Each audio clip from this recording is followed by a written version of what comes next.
So, hi, welcome back to another video. So, you might see that my cursor has trails and it is big and golden and not the same as everyone else. So, today I will be teaching you how to make your own custom cursor. So, first you need to open Settings, click Devices, and then go to Mouse.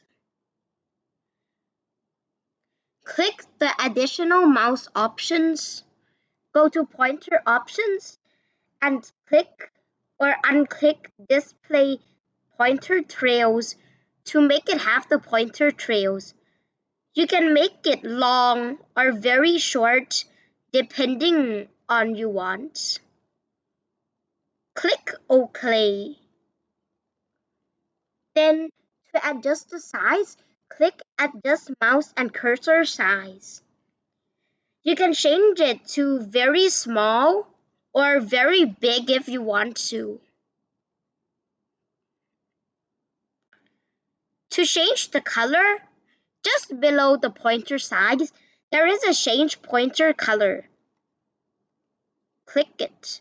This is white. This is black. This